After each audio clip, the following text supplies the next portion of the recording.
Desde Lanús, provincia de Buenos Aires. Volvemos con más Retrovisor.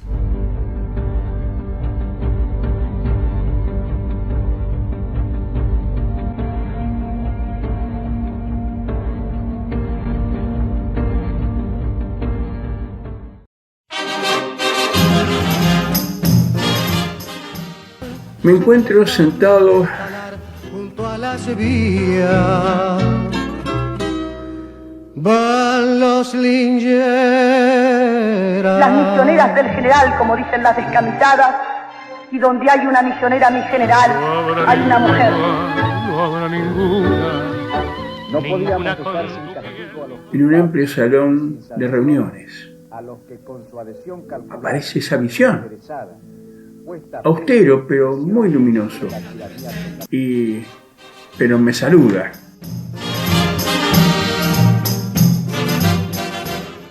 Cuénteme sobre su familia materna, general. Bueno, mire, mi abuela se llamaba Mercedes Toledo y ella era india pura tehuelche. Mi abuelo Juan Irineo Sosa, albañil, santiagueño de familia quechua, y algunos ciertas leyendas le adjudicaban haber compartido temerarias andanzas con nada más y nada menos que el famoso Juan Moreira. Qué increíble, ¿no? Se decía. Bueno, mi madre Juana, junto a ellos y a sus 7 hermanos, vivían todos en un rancho de adobe y paja a 2 kilómetros de la Plaza de Lobos. ¿Y cómo fue el encuentro de sus dos padres, general? Bueno, son las cosas del destino, ¿verdad? Lo que ocurrió es que mi padre era un hombre con un alma que no respondía a los mandatos familiares. Él dejó los estudios de medicina y se fue al campo. Al fallecer mi abuelo, recibió en donación unas tierras en la zona de Lobos. Y él era un gran amante de la botánica. Observe que él fue la primera persona en clasificar las plantas patagónicas.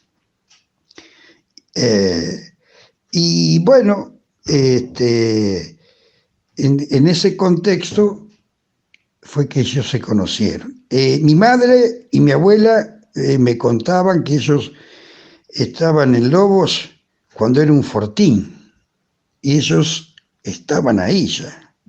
¿Y cómo era esa mítica abuela, general? Bueno, como decíamos antiguamente, era una mujer bien machaza. La recuerdo siempre sentada en la puerta de su rancho, rodeada de sus perros, sus gallinas, pero siempre haciendo algo con las manos ocupadas. Cuereando un capón, pelando una gallina, tan diestra y hábil que podía pelar una gallina sin hacerla gritar. Cuánta sabiduría hay en esas personas de nuestro campo, ¿no, general? Natural, mire.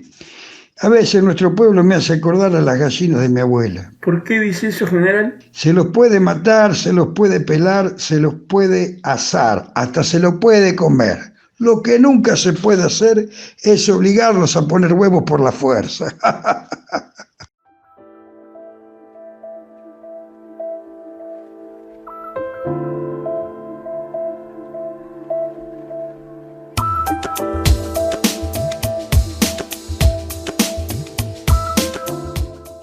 Les agradezco profundamente el que hayan llegado hasta esta histórica Plaza de Mayo. Yo llevo en mis oídos la más maravillosa música que para mí es la palabra del pueblo argentino.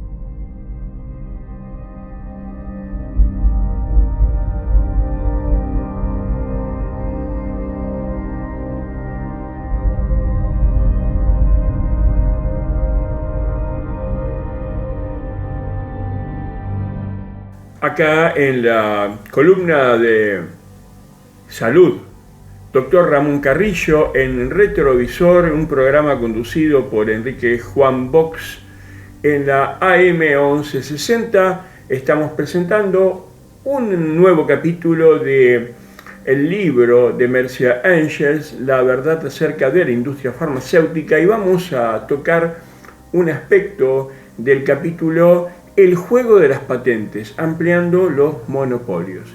Y el texto dice así: nada de lo que hacen las farmacéuticas es tan rentable como ampliar sus derechos de monopolio sobre sus éxitos en ventas. A pesar de todo lo que se habla sobre la libre empresa, el elemento vital de la industria farmacéutica son los monopolios conferidos por el Estado en la forma de patentes otorgadas por el Registro de Propiedad Intelectual de los Estados Unidos, USPTO, y los derechos exclusivos de publicidad otorgados por la FDA. Las dos formas de exclusividad funcionan más o menos en forma independiente, como se dijo en el primer capítulo, y ambas hacen que, por un periodo de tiempo, sea ilegal que dos competidores vendan la misma medicina. Alargar la duración del privilegio por medio de cualquier estratagema es la actividad más innovadora de la gran industria farmacéutica. Para los medicamentos de gran éxito en ventas, es sin duda la más lucrativa.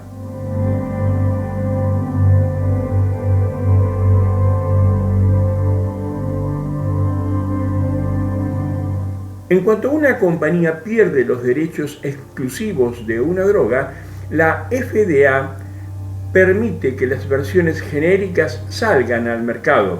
Cuando esto sucede, las ventas del medicamento de marca caen en picada, en parte porque ellas casi nunca bajan sus precios en respuesta a la competencia.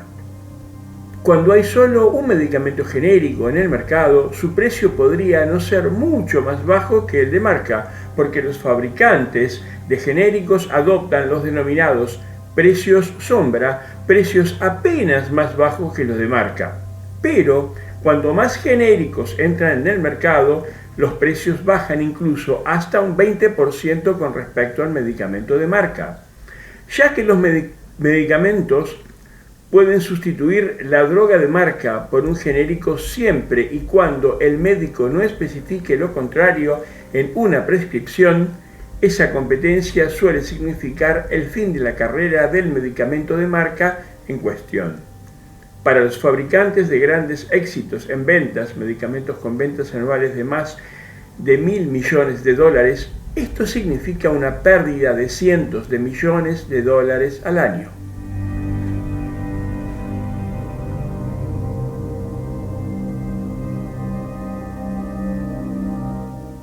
Podemos ver entonces que mantener a los genéricos fuera del mercado, incluso por 6 meses, puede servir de mucho, y los abogados de las compañías farmacéuticas son increíblemente creativos cuando se trata de encontrar maneras para lograrlo.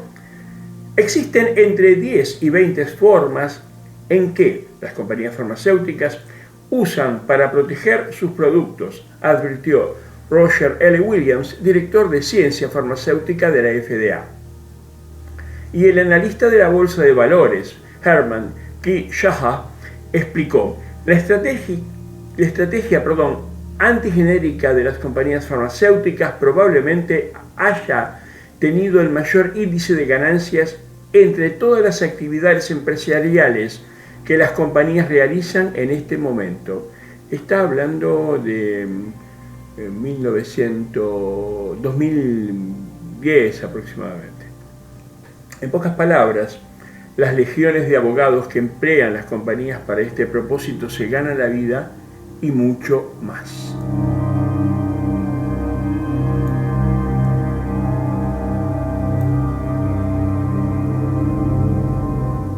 Veamos primero las patentes.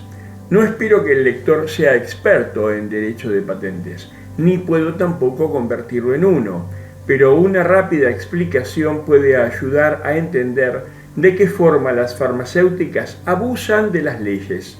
Las patentes son entregadas por el artículo 1, sección 8 de la Constitución de los Estados Unidos, en el que se lee: el Congreso tiene el poder de promover el progreso de la ciencia y las artes útiles, asegurando a los autores e inventores por periodos de tiempo limitados el derecho exclusivo de sus respectivos escritos y descubrimientos. Esto es lo que yo estoy haciendo. Quiero marcar un poquitito que la Constitución norteamericana le otorga posibilidades de crecimiento, pero habla de un periodo limitado. Después abre la canilla. Y sigue el texto de Mercer Angel. Puede verse que la idea original era la de estimular los descubrimientos y las invenciones, además de recompensar a los inventores. Pero con el tiempo las patentes han llegado a ser consideradas ante todo recompensas, aun cuando de hecho obstaculizan el progreso de la ciencia y las artes útiles. Las patentes de las farmacéuticas en particular son propiedades de inmenso valor, pero aunque alientan a las compañías a sacar fármacos a la venta, tienen relativamente poco que ver con el estímulo de la innovación, que suele ocurrir fuera de la industria, como vimos en el capítulo 4. Que, digamos, eso se hace a nivel de, yo agrego lo que decía en el capítulo 4, habla de la investigación de base que se realiza en establecimientos estatales, fundamentalmente educativos, como las universidades. Sigue el texto. Las compañías pueden conseguir luego las patentes para nuevos usos de las medicinas innovadoras que adquieren. Hago una aclaración, o sea, desarrollan una fórmula, una molécula en particular, y la patentan para curar las ronchas del mosquito. Lo pongo como ejemplo. Cuando se le acaba la patente, la vuelven a patentar para las ronchas del bicho colorado y tienen 6 años más de exclusividad, ponele.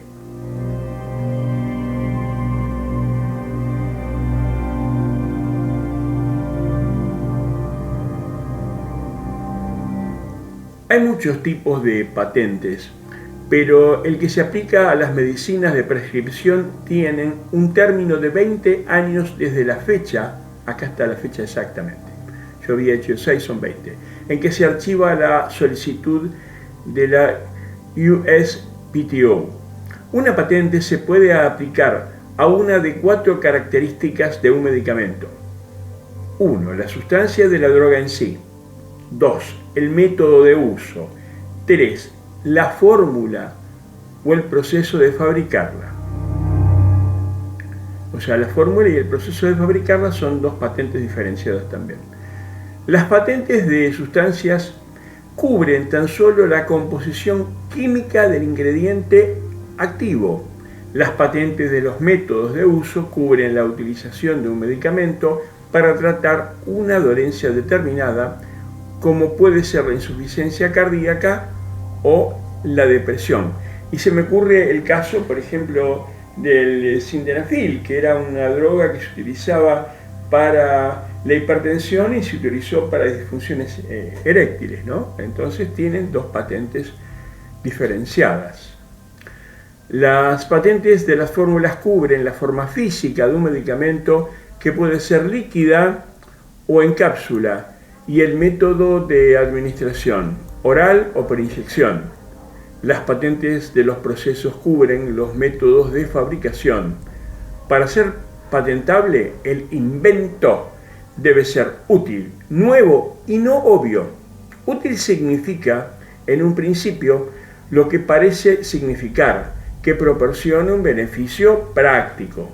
Nuevo significa que fuera bastante distinto de los inventos anteriores, y no obvio significa que no fuera simplemente el siguiente paso que daría cualquier persona con conocimientos en el campo en cuestión, sino más bien un salto conceptual.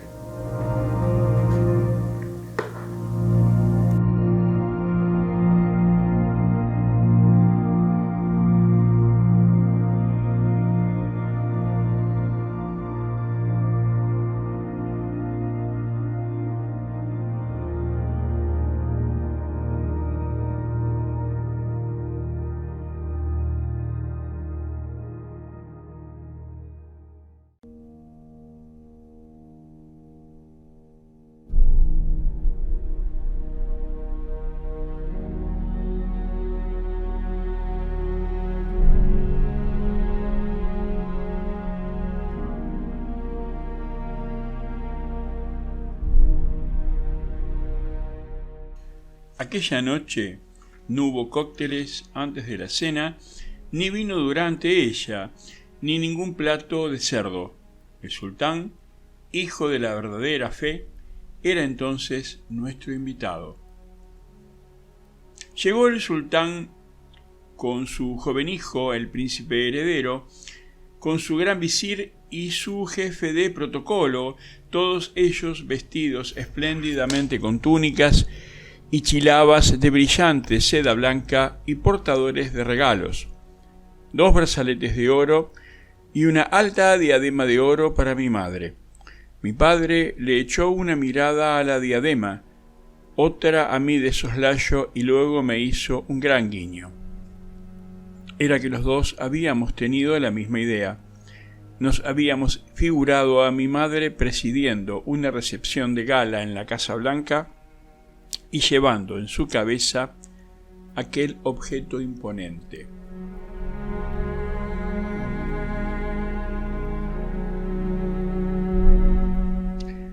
La cena dio comienzo con el sultán a la derecha de mi padre y Churchill a su izquierda.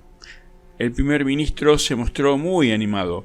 De Gaulle había llegado aquel mediodía, según nos comunicó, había almorzado ya con Giraud y había ido a hacer una visita al mirador. Pero a medida que la conversación avanzaba, Churchill parecía cada vez más malhumorado. ¿Qué le molestaba? Mi padre y el sultán estaban hablando animadamente acerca de la riqueza de los recursos naturales de Marruecos francés y las grandes posibilidades de su desarrollo. Estaban los dos pasando un buen rato, ya que su francés, la lengua en la que Churchill no estaba muy fuerte, se prestaba fácilmente a tratar del asunto de la elevación del nivel de vida de los marroquíes y, allí era donde dolía, de cómo ello habría de suponer necesariamente el que una parte importante de la riqueza del país fuese retenida dentro de sus fronteras.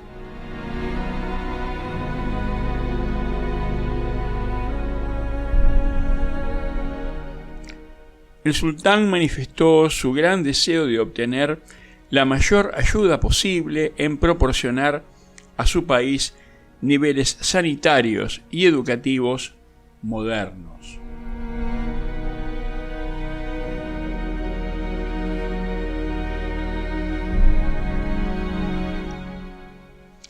Mi padre le manifestó que, para conseguirlo, el sultán no debería permitir que las empresas extranjeras obtuviesen concesiones que esquilmasen los recursos del país.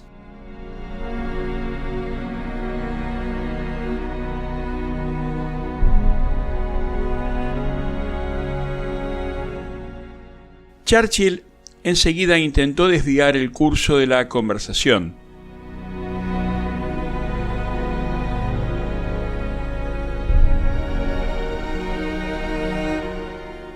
El sultán, volviendo a tomar el hilo de lo dicho, hizo la pregunta de qué podría implicar el consejo de mi padre en cuanto a concernía al gobierno francés del porvenir.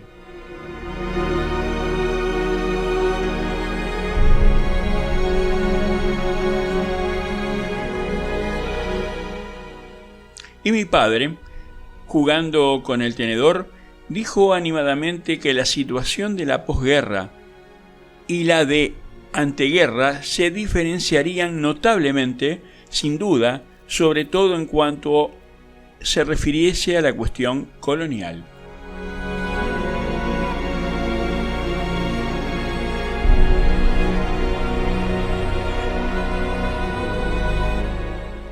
Toseó Churchill y metió de nuevo baza, derivando la conversación por otros cauces.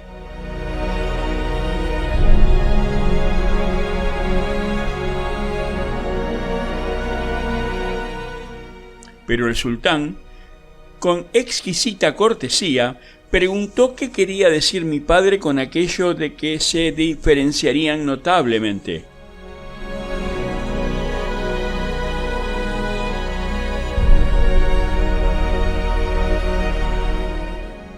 y mi padre, dejando caer una observación acerca de las antiguas relaciones entre financieros ingleses y franceses, entendidos para la perpetuación de sus empresas con el propósito de extraer las riquezas de las colonias, sacó a colación el tema de la posibilidad de existencia de yacimientos petrolíferos en el Marruecos francés.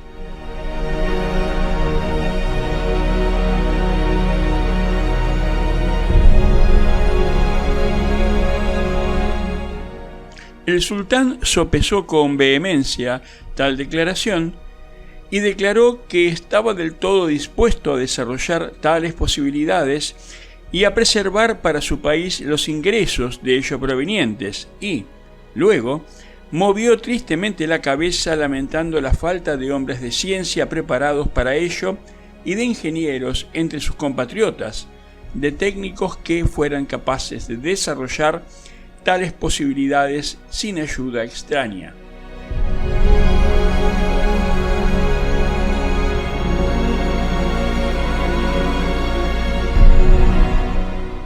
Churchill se movía inquieto en la silla.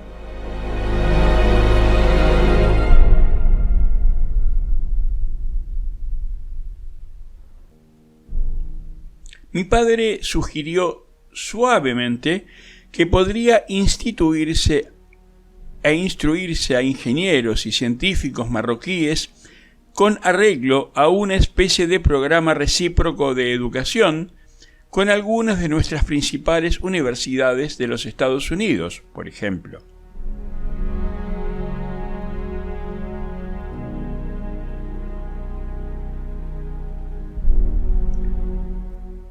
El sultán asintió con la cabeza. Si no hubiera sido por la etiqueta, es seguro que habría tomado allí mismo y en el acto nota de las aludidas universidades, sus nombres y direcciones.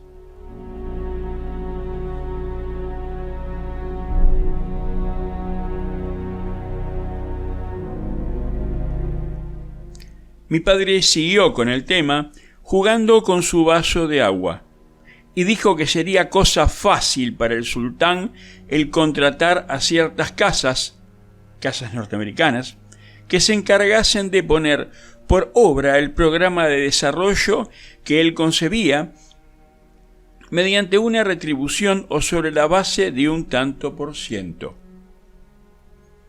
Semejante procedimiento, insistió, tendría la inmensa ventaja de permitir al gobierno soberano del Marruecos francés conservar un considerable dominio sobre sus propios recursos, obtener la mayor parte de los beneficios procedentes de recursos tales y, en su día, quedarse completamente con ellos.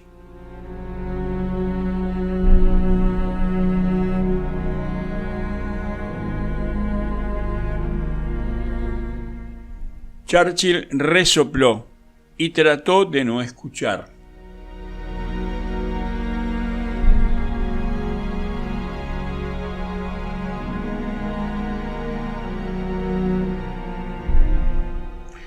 Fue una cena muy agradable, de la que todos, salvo uno de los comensales, quedaron sumamente complacidos.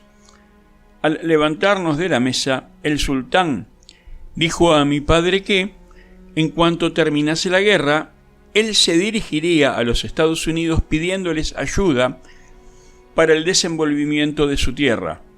Su rostro brilló al decir: un nuevo porvenir para mi patria.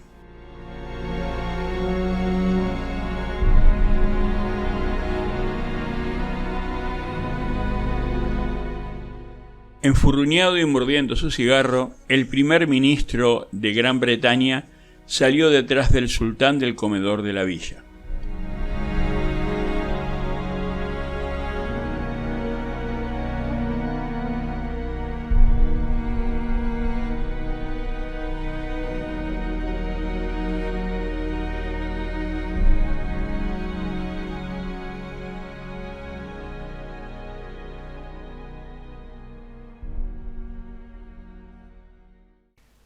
Quien nos narra en primera persona esta historia se llamaba Elliot Roosevelt.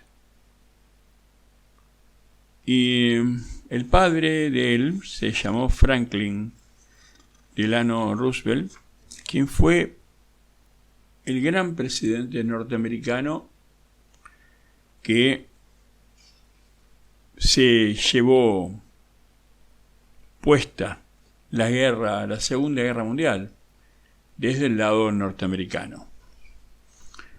Y este relato lleva luz a un tema que nosotros no conocíamos. En particular, en todas las personas mayoritariamente que participamos del campo nacional y popular, pensamos con respecto a las potencias en términos de grandes contrastes. Y fundamentalmente a Estados Unidos siempre lo vemos como el gran opresor, y a Inglaterra como la segunda instancia, como que estuvo allá lejos o que todavía no está. Y realmente es hora de empezar a ver al enemigo cara a cara. ¿De quién estamos hablando? Pudieron observar los posicionamientos que tenía en ese momento Roosevelt y Churchill. Dejo a ustedes sus conclusiones. Espero que les haya gustado y bueno, la opción era no avisarles nada desde el principio y dejarlos para el final. Nos vemos en la próxima columna de Conociendo al Enemigo aquí en Retrovisor, el programa de Enrique Juan Box por AM 1160 Radio Independencia.